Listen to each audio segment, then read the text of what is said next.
فرمائے گا، مگر وہ یہ چیز بڑے دعوے کے ساتھ، تحقیق کے ساتھ اور یقین کے ساتھ نہیں کہہ سکتا کہ میں نے جو عبادت کی ہے، جو نیکی کی ہے، یہ رب تعالیٰ میری یہ اس عبادت کو، اس نیکی کو لازماً قبول کرے گا۔ اس بات کا بندہ دعویٰ نہیں کر سکتا۔ ساری زندگی نیکیاں کرتا رہا، ساری زندگی عبادت کرتا رہا، خوراک و راضی کرتا رہا، خدا کی عبادت کرتا رہا، جب آخری وقت آیا تو اس سے پوچھا جائے کہ رب تعالیٰ نے تیری یہ عبادت قبول کی ہے، تو بندہ یقین کے ساتھ نہیں کہہ سکتا کہ ہاں میرے رب نے عبادت قبول کی ہے۔ مگر درود اور سلام یہ ایک ایسی عبادت ہے، یہ ایک ایسا وظیفہ ہے، یہ ایک ایسی نیکی ہے کہ جو رب تعالیٰ لازماً اور یقیناً قبول کرتا ہے۔ اس کے قبول ہونے میں کسی قسم کا کوئی شک، کوئی تردد ہو ہی نہیں سکتا، کوئی ریب، کوئی شک، کوئی تردد ہو ہی نہیں سکتا کہ رب نے میری اس عبادت کو قبول کیا ہے یا نہیں کیا۔ بلکہ رب تعالیٰ کی بارگاہ میں جب بندہ عرض کرتا ہے مولا تو محمد صلی اللہ تعالی علیہ وآلہ وسلم پر درود بھیج، ادھر سے کبھی بھی یہ جواب نہیں آتا کہ میں درود نہیں بھیجتا۔ ادھر سے تو پہلے ہی جواب آ چکا، وہ تو پہلے ہی فرما رہا ہے بے شک اللہ تعالیٰ اور اس کے سارے فرشتے حضور پر درود بھیجتے ہیں۔ پھر ایک بات یاد رکھ لے، یہی وظیفہ ہے کہ جو لازماً اور محققاً بندے کا قبول ہوتا ہے۔ پھر رب تعالیٰ اپنی ذات میں، اپنے افعال میں کسی کو شریک نہیں کرتا، اپنے کسی کام کے اندر کسی کو، مخلوق کو شریک نہیں کرتا۔ جو ارادہ فرماتا ہے تو اس کے لیے فرماتا ہے کن فیکون، جس شے کا ارادہ فرماتا ہے انما امرہ اذا اراد شیئا ان یقول لہ کن فیکون۔ رب تعالیٰ کی منشا تو یہ ہے، رب تعالیٰ کا ارادہ تو یہ ہے کہ جب وہ کسی کام کا ارادہ فرماتا ہے تو اس کو فرماتا ہے کن ہو جا، تو وہ چیز ہونے لگ جاتی ہے، پھر وہ ہوتی رہتی ہے، ہوتی رہتی ہے، حتیٰ کہ اپنے پائے تکمیل تک پہنچ جاتی ہے۔ اس کے اندر دوام بھی آ جاتا ہے اور استمرار بھی آ جاتا ہے۔ مگر رب تعالیٰ اس چیز کے اندر کسی کو شریک نہیں کرتا۔ رب تعالیٰ نے زمین بنائے، آسمان بنایا، مخلوقات کو پیدا فرمایا، ہر چیز بنائی، پہاڑ بنائے، پانی بنایا، ہوا بنائی، آگ بنائی، مٹی بنائی، ہر چیز بنائی، ہر شے کے اندر انسانیت کو بنایا، تو کسی شے کو بنانے میں اپنے ساتھ کسی کو شریک نہیں کیا۔ وہ ہر شے میں وحدہ لا شریک رہا، اس نے اپنی وحدانیت کو برقرار رکھا، کسی شے کے اندر کسی کو بھی شریک نہ کیا۔ مگر جب حضور کی ذات پر درود پڑھنے کی باری آئی تو فرمایا کہ اللہ اور اس کے فرشتے اس کے ساتھ شریک ہو کر حضور پر درود بھیجتے ہیں۔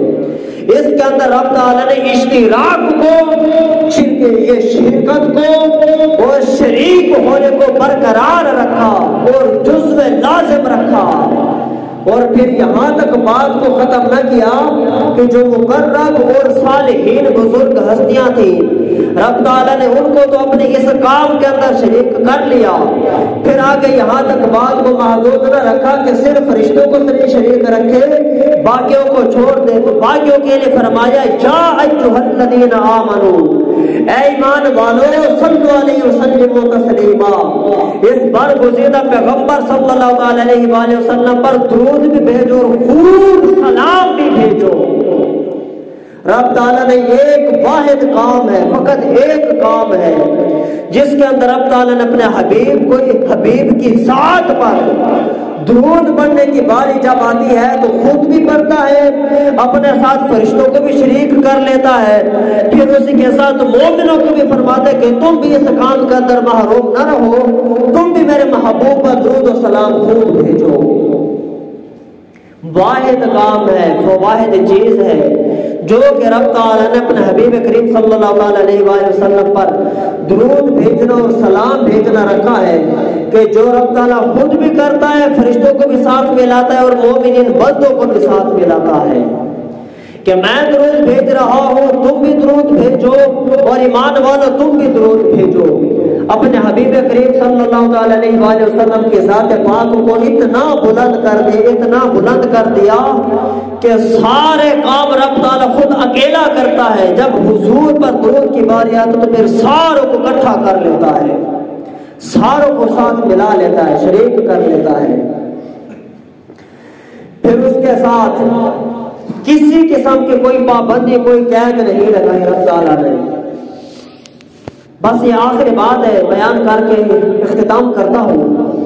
رب تعالیٰ نے کسی قسم کی کوئی پابندی، کوئی قید نہیں لگائی۔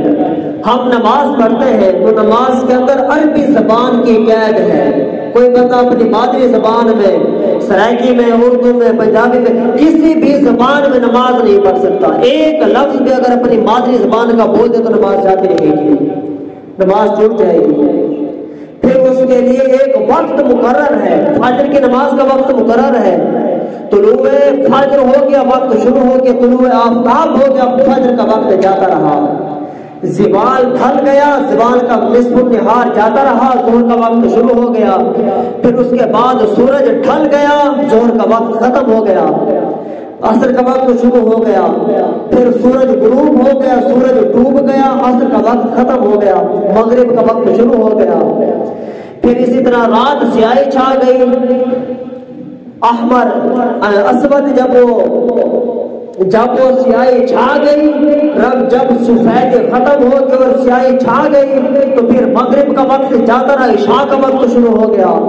پھر طلوع فجر شروع ہو گئی، طلوع فجر ہو گئی اور عشاء کا وقت ختم ہو گیا، فجر کا وقت شروع ہو گیا۔ 5 وقتوں کی 5 نمازوں کا ایک وقت ہے، مقرر وقت ہے، اس کے لیے مقرر زبان ہے۔ پھر فجر کی 4 رکعتیں ہیں، ظہر کی 12 رکعتیں ہیں، عصر کی 8 رکعتیں ہیں، مغرب کی 7 رکعتیں ہیں، عشاء کی 17 رکعتیں ہیں۔ ساری نمازوں کی رکعت متعین ہے، وقت متعین ہے، زبان متعین ہے۔ پھر رکوع کرنے کا طریقہ مقرر ہے، کھڑے ہو کے نماز پڑھنی ہے، پھر جھکنا ہے، پھر رکوع میں جانا، پھر اختتام میں بیٹھ جانا ہے۔ عبادت کی ایک حیت ہے، ایک جو کہ کٹی حیت ہے، ایک صورتحال ہے، وقت مقرر ہے، زبان مقرر ہے، حیت مقرر ہے، طریقہ کار مقرر ہے، ہر چیز مقرر ہے۔ اس طرح حج کرنے کے لیے جاتے اس کے لیے وقت مقرر ہے، ایام مقرر ہے، طریقہ کار مقرر ہے۔ روزہ فرض ہوتا ہے، اسی طرح جب وہ رمضان المبارک کا چاند نظر آ گیا تو روزے فرض ہو گئے، جب شوال کا چاند نظر آ گیا تو روزے جاتے رہے۔ ان روزوں کے لیے بھی ایک وقت مقرر ہے۔ اسی طرح پھر جب طلوع فجر ہو گئی تو پھر روزے کا وقت شروع ہو گیا، اور جب شام کو غروب آفتاب ہو گیا تو پھر روزے کا وقت جاتا رہا۔ ایک روزے کا، ایک مہینے کا، ایک چیز کی پابندی ہے۔